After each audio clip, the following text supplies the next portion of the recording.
My cousin acted like royalty at our reunion. I reminded her where she came from. Our family has this big reunion every summer at my grandma's farm in Ohio. Everyone comes, all 50-something relatives, and we do the same thing every year. Potluck dinner, volleyball tournament, bonfire, and catching up with cousins we haven't seen since last summer. It's been going on for 40 years. This year, my cousin Diane showed up after being gone for 8 years. She'd married some investment banker named Paul and moved to Manhattan. First thing she did when she got out of her rented Mercedes was complain about the dirt road messing up her shoes. They were white designer heels at a farm.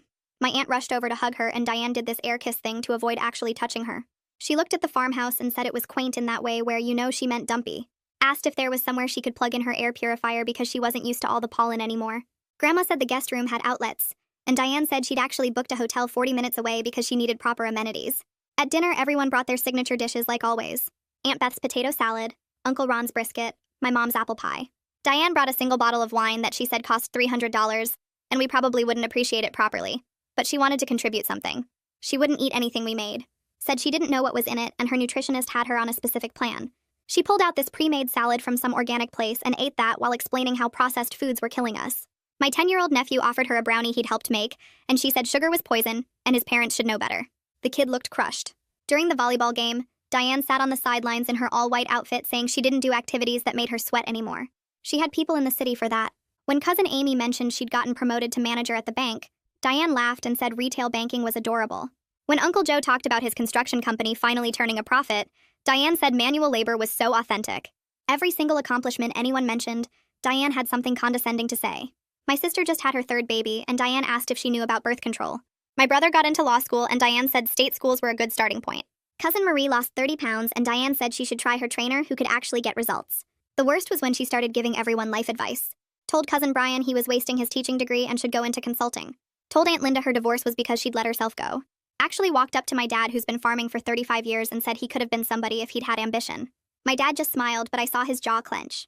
Then Diane gathered everyone to announce that she and Paul were donating money to help improve the reunion. She'd already talked to event planners about making it more sophisticated. Real catering instead of potluck. A proper venue instead of the farm. Professional photography instead of Uncle Mike's camera. She said it was embarrassing that the family reunion looked like something from the 1980s. Grandma quietly said we liked it this way, but Diane talked over her saying tradition was just another word for being stuck in the past. She'd already put deposits down for next year at some country club. Paul would cover the costs because family shouldn't have to struggle. That's when I spoke up and said we should vote on it. Diane said voting was inefficient when she was the only one with experience planning proper events. She'd organized galas in Manhattan that we couldn't even imagine. She pulled out her phone to show us photos from these fancy parties she'd thrown, going on about the guest lists and the venues and the budgets. That gave me an idea. The next morning, I called my friend Nate, who works at a catering company in Columbus. Turns out they'd worked an event last month where Diane was a server. Not a guest. A server. She'd been picking up catering shifts because Paul's investment firm went under 6 months ago. They were broke and living with Paul's parents in Jersey, not Manhattan. The hotel she was staying at was actually my other cousin Tom's house, 10 minutes away. The Mercedes was a rental she couldn't afford. She'd been trying to get family money from Grandma, but didn't want anyone to know. When Diane showed up for day 2 of the reunion, still acting superior, I asked her about the catering company. Just mentioned that my friend Nate said they were hiring if anyone needed extra work. Diane went pale. Her coffee cup hit the picnic table harder than she meant it to. The liquid inside sloshed but didn't spill. I watched her fingers shake as she pulled them back into her lap. The smooth way she'd been talking since yesterday cracked around the edges. Her eyes darted between me and the other relatives scattered around the yard. She was trying to figure out what I knew and how much damage control she needed to do. She laughed, but it came out wrong. Her voice had that fake brightness people use when they're panicking but trying to hide it. She said something about catering companies always looking for event coordinators. Maybe my friend got confused. Maybe he saw someone who looked like her. The words tumbled out fast. But that sharp tone from yesterday was gone. The one where she made everything sound beneath her. Now she just sounded nervous. My mom glanced over from where she was setting up the volleyball net. Uncle Ron stopped mid-conversation with my dad. Several people were watching us now. Diane noticed. Her smile got tighter. I smiled back and said we should probably get the tournament started. People were waiting. I didn't push. Didn't ask follow-up questions. Just acted like we'd been having a normal conversation about nothing important. Diane stood up so fast her chair scraped against the concrete patio. She said she needed to use the bathroom. She walked toward the farmhouse with her shoulders rigid. Her white outfit from yesterday was replaced with jeans and a plain shirt, but she still moved like she was trying to look put together. I checked my watch when she went inside. Started counting. The rest of us hauled the net poles across the yard. My brother grabbed the ball from the garage.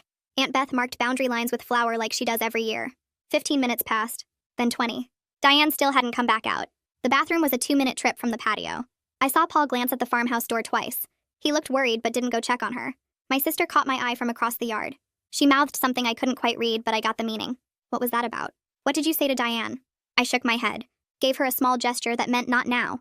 She frowned but nodded. I wasn't ready to explain. Wasn't even sure what I wanted to do with what I'd learned. Part of me felt satisfied catching Diane in her lies, but another part kept thinking about her working as a server at the same kind of events she used to attend as a guest. That had to hurt. Diane finally emerged from the farmhouse. Her makeup looked fresh. She'd fixed her hair. The mask was back in place, but not quite as solid as before. She walked over to the sidelines and sat in the same lawn chair from yesterday, but she didn't say anything. Yesterday, she'd made comments about sweating being beneath her, about having people in the city for physical activities. Today, she just sat there quiet. She watched the game with this blank expression. When Uncle Joe made a joke about his bad serve, she smiled, but it didn't reach her eyes. I pulled out my phone during a break between games, texted my friend, asked if he remembered any other details about Diane working at the catering company. What dates? What events? Anything else she might have said. He responded within 5 minutes. Sent me the company name. Said it was mid-March through early April. 4 or 5 events total. He remembered her because she seemed stressed. She'd mentioned money troubles to another server during a break. Said something about storage fees and credit cards. My stomach did this uncomfortable flip reading his texts. I stood there staring at my phone trying to sort out how I felt. Part of me wanted to feel vindicated. She'd been so cruel yesterday. Told my nephew sugar was poison. Told my dad he could have been somebody. Dismissed everyone's accomplishments like they were nothing. She deserved to be called out. But I kept picturing her serving food at fancy parties, wearing a uniform, taking orders from the same kind of people she used to be. Paul's investment firm going under wasn't her fault. The economy crashes, companies fail, and the shame of falling that far that fast had to be crushing her. Maybe that's why she came here acting superior. Maybe putting everyone else down was the only way she could feel like she hadn't lost everything. I felt someone beside me and looked up. My grandmother was standing there with that expression she gets. The one that says she knows something is wrong and she's not going to let it go. She asked if everything was okay. Her voice was gentle but firm. I realized she must have noticed the weird tension between Diane and me. The way Diane went pale. The way she disappeared for 20 minutes. My grandmother doesn't miss much. I told her I needed to talk to her later. Somewhere private. She didn't ask questions. Just squeezed my hand and said we'd figure it out together. Whatever it was. That's what family does. Her words made me feel better and worse at the same time. Better because I wasn't alone in this. Worse because I was planning to expose Diane. And part of me wondered if that made me cruel too. The lunch bell rang and everyone headed toward the picnic tables. Aunt Beth had set out the food buffet style like always. Potato salad and brisket and 3 different casseroles. My mom's apple pie sat on the dessert table. Diane pulled her organic salad out of a cooler. The same kind she'd eaten yesterday while lecturing us about processed foods. But today she didn't say anything. Just picked at the lettuce with her plastic fork. She kept her eyes on her plate. I sat diagonal from her with a full plate of actual reunion food. Paul sat beside her looking uncomfortable. He kept glancing at her, then at me, then back at his own plate. I wondered how much he knew. Did he support her plan to come here and perform success? Or did he try to talk her out of it? Was he embarrassed by her behavior yesterday? Or was he too desperate for money to care how she got it? I cleared my plate and headed toward the kitchen. Aunt Beth caught me by the elbow near the back door. She pulled me aside and her voice dropped low. Said Diane seemed different this morning. Less sharp. Less critical. She wanted to know if I'd said something to her. I felt my stomach twist because I knew exactly why Diane was different. I shrugged and told Aunt Beth that maybe Diane was just tired from traveling. Long drive and all that. Aunt Beth nodded but didn't look convinced. She patted my arm and said she hoped Diane was feeling okay. I watched her walk back to the dessert table and felt guilty for lying, but I wasn't ready to explain what I knew. Not yet. The afternoon stretched out with people playing cards on the porch and kids running around with water balloons. I found myself watching Diane without meaning to. Really watching her this time instead of just reacting to what she said. She sat in one of the old lawn chairs with her designer purse on her lap. The purse looked expensive, but the metal clasp was broken. She kept adjusting it so the broken part faced away from everyone. Her nails were painted, but the polish was chipped and grown out at least 2 weeks. When she thought no one was looking, her face changed completely. The superior expression melted away, and what was left looked exhausted. Scared even. She kept checking her phone and biting her bottom lip. Paul sat next to her and she leaned into him slightly. Not the way someone shows off their husband, but the way someone holds on to the only solid thing they have left. Uncle Joe came out of the house carrying a cooler of drinks. He set it down near the volleyball net and announced he was heading back to work tomorrow. Said his construction company had 3 new projects starting next week. Then he looked around at everyone and mentioned they were hiring if anyone knew people looking for work. Good pay and benefits. Diane's whole body went rigid. Her hands clenched around her purse and her face went pale again just like it had this morning. Paul jumped in fast and asked about the bonfire plans for tonight. What time were we starting? Did we need more firewood? His voice was too loud and too cheerful. Uncle Joe looked confused by the sudden subject change but went along with it. Started talking about the woodpile behind the barn. I sat down on the porch steps and let the conversation wash over me. My brain was putting pieces together I hadn't wanted to see before. Diane's cruelty yesterday wasn't just snobbery. It was defense. She'd attacked everyone else's normal lives because she couldn't face admitting her own life had fallen apart. Telling my nephew sugar was poison. Telling my dad he lacked ambition. Dismissing everyone's jobs and accomplishments. It was all about making herself feel less like a failure by making everyone else feel small. The thought made my anger shift into something more complicated. Something that felt less like justice and more like watching someone drown while pretending they could swim. My brother found me before dinner. He sat down next to me on the porch steps and didn't say anything for a minute. Then he asked point blank if I knew something about Diane's situation. Said he'd noticed the weird tension between us. The way she went pale when I mentioned the catering company. The way she'd been avoiding me all afternoon. I looked at him and decided I was tired of keeping it to myself. Told him I'd discovered she was lying about her life in Manhattan. That Paul's firm went under. That they were broke and living with his parents in New Jersey. That she'd been working as a catering server at the fancy parties she claimed to attend as a guest. My brother's eyes went wide. He asked if I was planning to expose her in front of everyone. I told him honestly that I didn't know yet.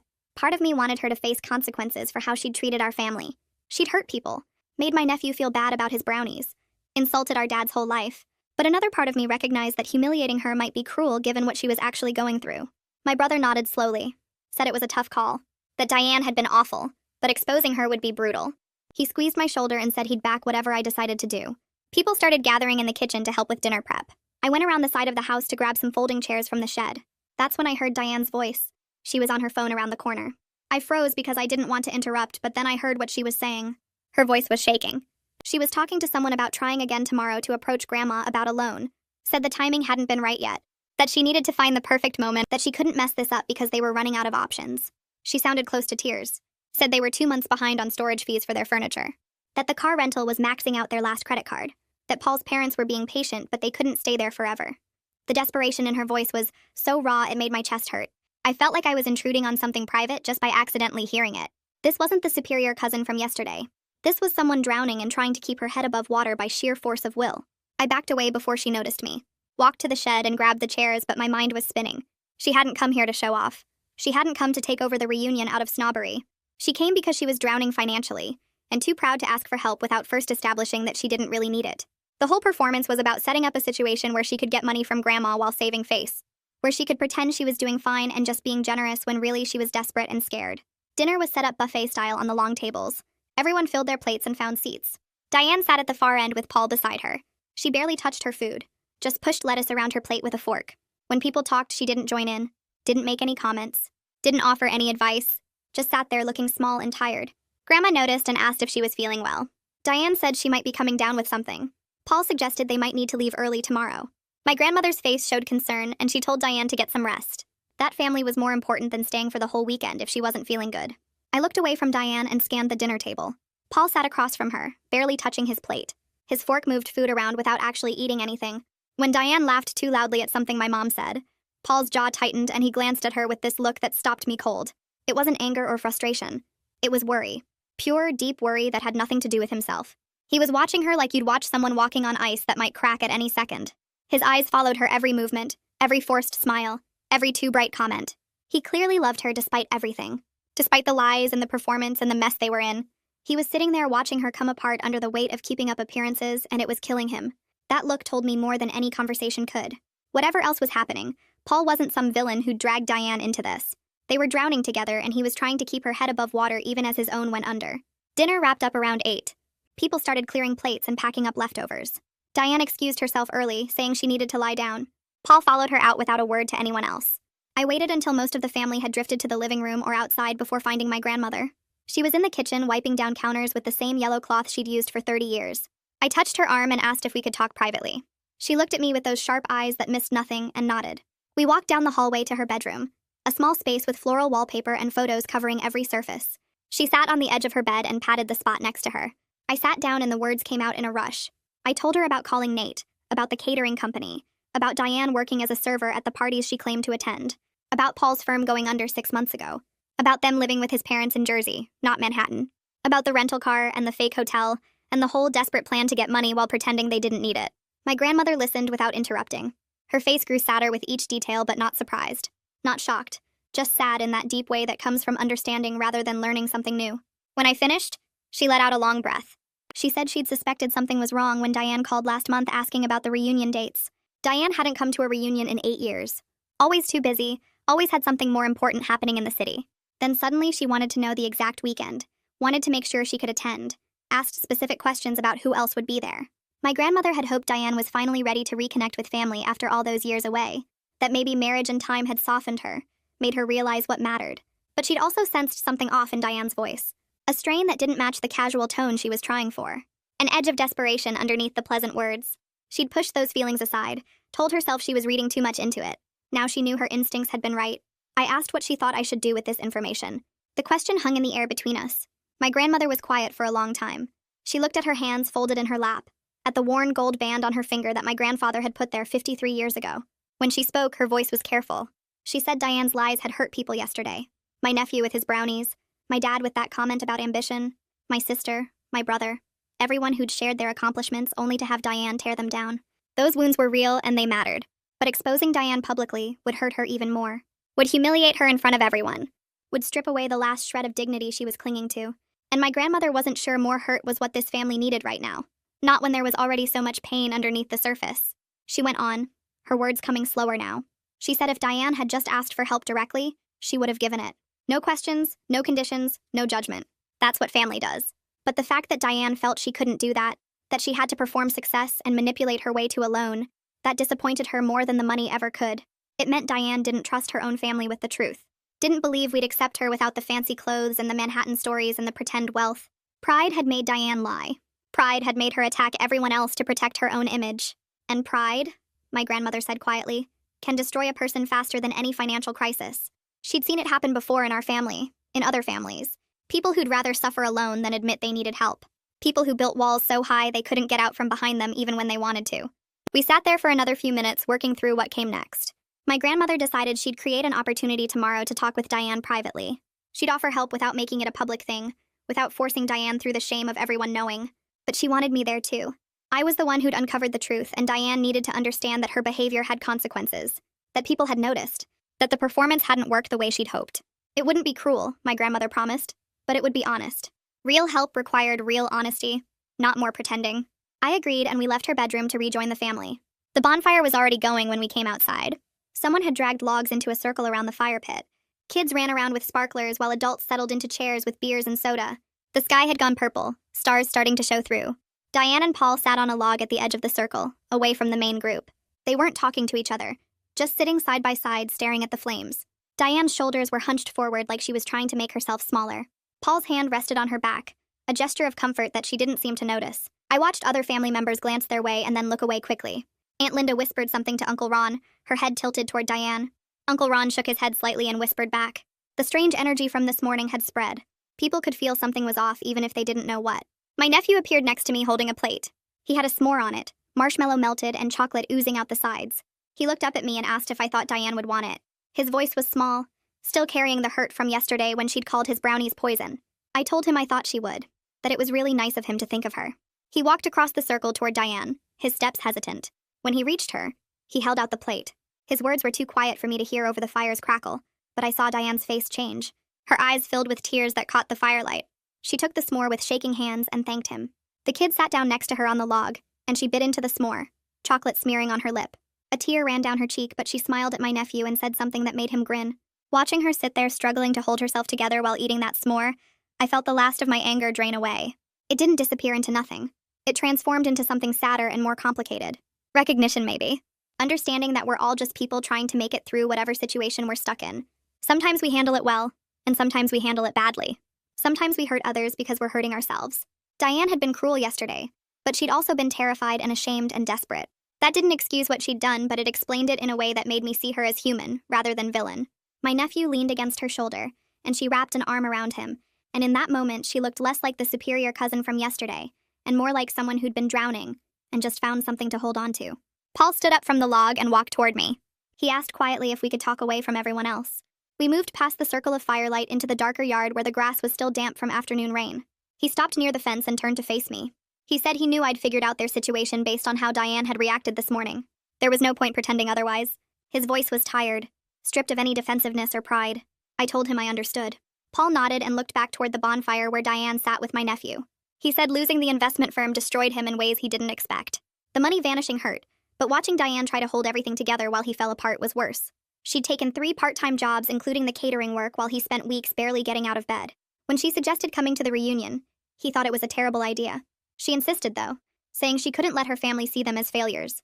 Paul said she spent 2 months planning this performance, rehearsing stories about their Manhattan life, buying clothes she couldn't afford on credit cards they shouldn't have used. He tried talking her out of it multiple times, but she was convinced this was the only way. Her plan was to get money from Grandma, but only after first proving they were still successful, and just being generous with the country club donation.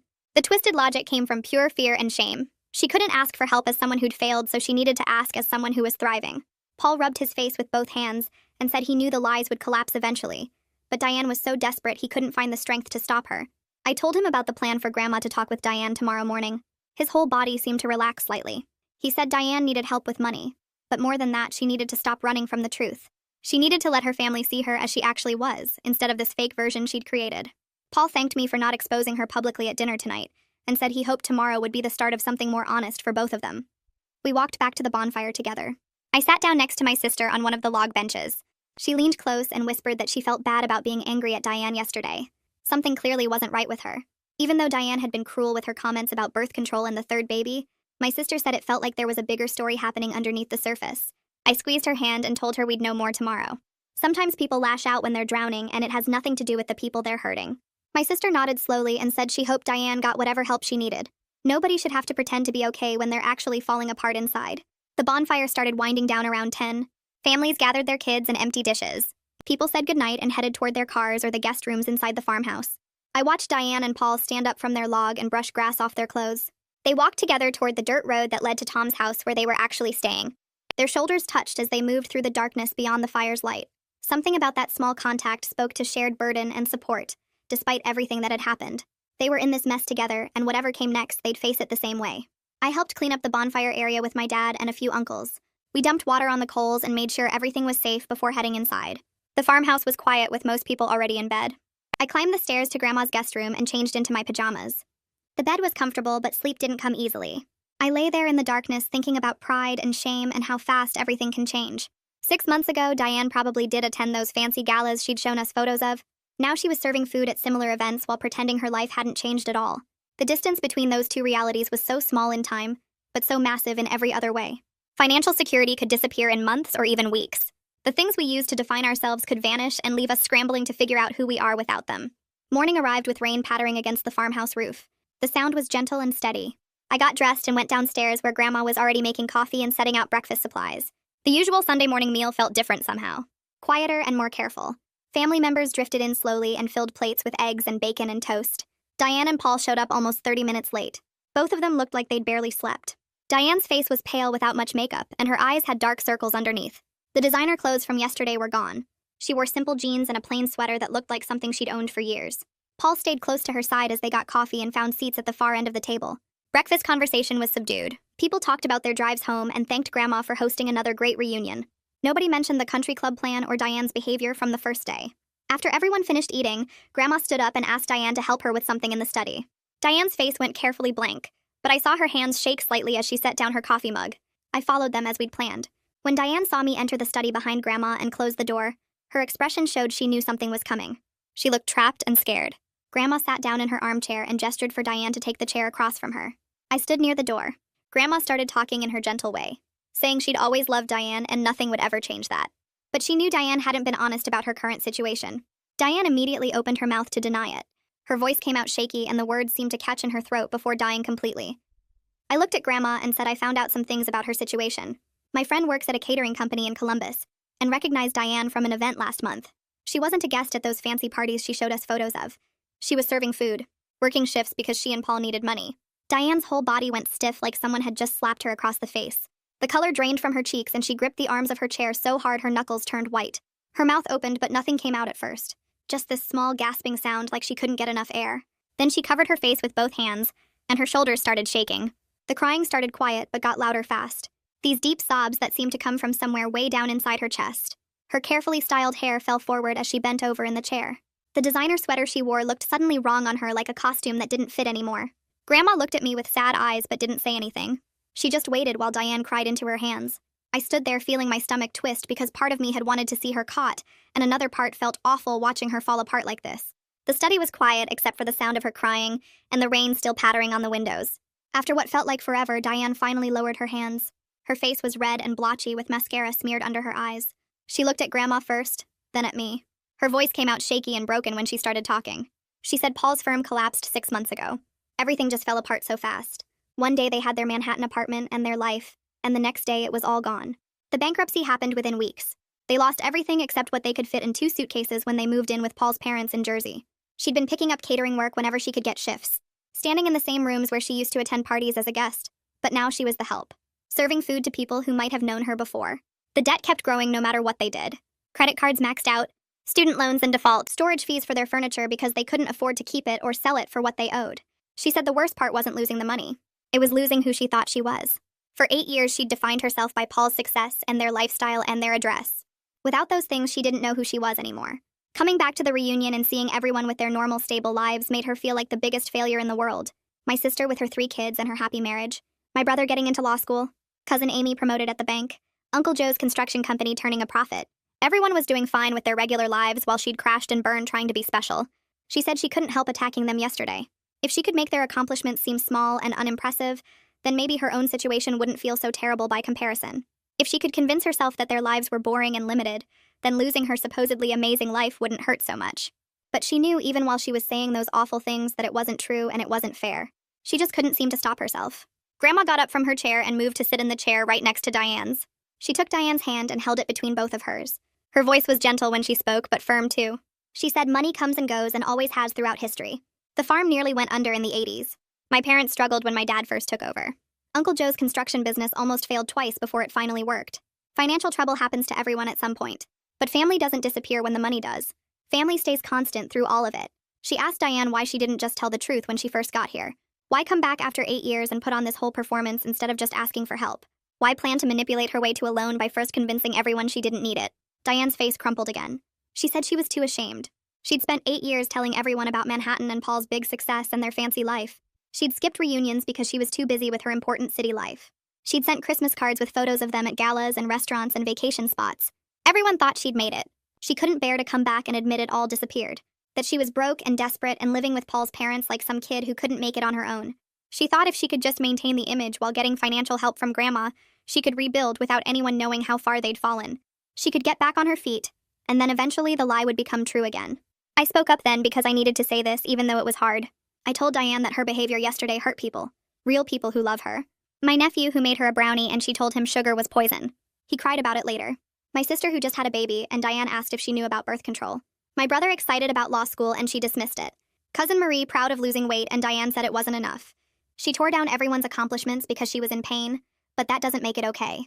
Getting help from family doesn't require destroying other people first. Her pain doesn't give her permission to cause pain to people who only wanted to welcome her back. Diane nodded and more tears ran down her face. She said she knows. She hated herself even while the words were coming out of her mouth, but she couldn't seem to stop.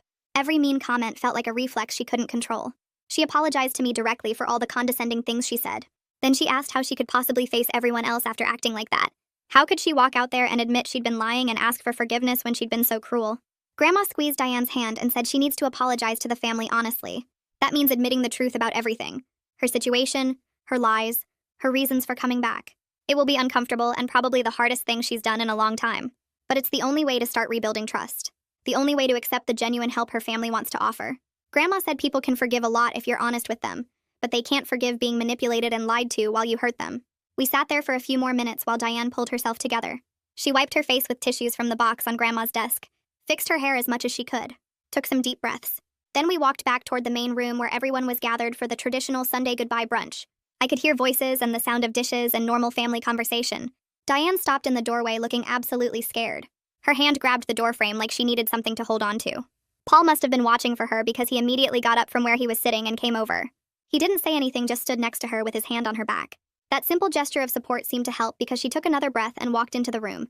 People noticed us right away and conversations got quieter. Diane stood there in the middle of everyone looking like she might pass out. Her voice shook when she asked for everyone's attention. The room went completely silent. She apologized for her behavior yesterday, said she wasn't honest about her life and she needed to tell them the truth. Then she explained about Paul's firm collapsing and their bankruptcy and living with his parents. She admitted the catering work and the debt and how ashamed she felt. She said the shame made her lash out at everyone instead of being real and asking for help the way she should have. Her voice broke several times while she talked, but she kept going until she'd said it all. Nobody moved. The room felt frozen, like someone had pressed pause on everything. My nephew was the one who broke it. He walked across the floor to where Diane stood shaking and wrapped his arms around her waist. He told her it was okay, and he still wanted her to have his brownies if she wanted them. His voice was small but steady. Diane put her hand on his head and started crying again. Different this time. Softer. I saw my sister wipe her eyes with the back of her hand. Uncle Ron cleared his throat and looked down at his plate. The tension in the room shifted from anger to something gentler, like everyone was exhaling at the same time. Aunt Beth stood up from her chair and walked over to Diane. She put her hand on Diane's shoulder and said, "We've all had hard times at some point. That's what family is for, helping each other through the rough patches." She squeezed Diane's shoulder before going back to her seat. Uncle Joe spoke up from the other side of the room. He mentioned that his construction company was hiring if Paul had any interest in project management work. He said the pay wasn't Manhattan money, but it was steady, and they could use someone who understood numbers. Paul looked up surprised and said he'd appreciate talking about it. His voice was rough, like he was holding back emotion. My brother stood up next. He said his law school had a program that helped people work through bankruptcy and debt stuff. He could connect them with resources and people who knew how to handle it the right way. He pulled out his phone to make a note of their contact information. Cousin Amy said she worked at the bank and could review their financial situation from a banking side. She could help them see what options existed for consolidating debt or setting up payment plans. She wasn't pushy about it, just offered it like a normal thing. I watched Diane's face as people kept offering help. She looked shocked that anyone would step forward after how she'd acted. Not everyone was warm about it, though. Aunt Linda stayed quiet in her corner. Cousin Brian didn't say anything either. I could see hurt still sitting on their faces from yesterday's comments. The room wasn't united in forgiveness, but enough people stepped up with real practical help that Diane started crying harder. This time it looked like relief instead of shame. Her shoulders shook and Paul moved closer to put his arm around her. She leaned into him and let herself cry properly while people gave her space to fall apart. Grandma stood up slowly from her chair at the head of the table. Everyone got quiet again, waiting to hear what she'd say. She looked at Diane for a long moment before speaking. She announced she'd provide a loan to help them get back on their feet, but it would have clear terms and expectations about paying it back when they were able. She emphasized this was family helping family, not charity. Diane needed to accept it with dignity instead of shame. Grandma's voice was firm but kind. She said the amount would be enough to clear their immediate debts and get them into their own place. They'd work out a payment plan that made sense for their situation. Diane nodded and whispered, "Thank you," so quietly I almost couldn't hear it. Diane wiped her face with her hands and took a shaky breath. She thanked everyone, looking around the room at each person. Then she started apologizing specifically to people. She looked at my nephew and said she was sorry for being mean about his brownies. She told my sister she was sorry for the awful comment about birth control. She apologized to my brother for dismissing his law school achievement. She turned to Cousin Marie and said she was sorry for criticizing her weight loss when she should have celebrated it. She went through person after person, naming what she'd said and taking it back. Some people nodded and accepted it easily. Others stayed quiet and didn't respond. I could tell this would take time to actually heal. Words couldn't erase the hurt that fast. Paul cleared his throat and spoke up. He thanked the family for their response. He said he should have stopped Diane from coming here with false stories about their life. They were both learning how to handle failure with more grace. This family's response was teaching them what real support looked like instead of the fake network they'd built in the city. He admitted they'd been so focused on appearing successful that they'd forgotten how to ask for actual help. His voice was steady and honest. I respected him more in that moment than I had the whole weekend. The goodbye brunch started up again after that. People went back to eating and talking, but the conversations were different now. There was a new awareness in the room about Diane and Paul's situation. My dad moved his chair closer to where Paul was sitting. He started talking about the value of starting over and rebuilding slowly. He told Paul about nearly losing the farm in the 80s when crop prices crashed. How he'd had to take a second job in town and swallow his pride to accept help from family. How it took years to get back to stable ground, but doing it the right way made it last. Paul listened carefully and asked questions about how my dad had handled the stress and uncertainty. They talked for a long time while the brunch wound down. Before people started leaving, Diane came over to where I was standing by the kitchen. She asked if we could talk privately for a minute. We walked out to the porch where it was quieter. She thanked me for finding out the truth, but said I'd handled it with more kindness than she deserved. Being exposed was scary, but also a relief. Like she could finally stop acting and just be honest about struggling. Her makeup was smudged from crying and she looked exhausted, but more real than she had all weekend. She said keeping up the lies was harder than actually being broke. I told her everyone struggles sometimes. Pretending otherwise just makes it harder to get real help when you need it. She nodded and said she was learning that lesson, but the hard way. She was grateful her family didn't give up on her even after how she'd acted.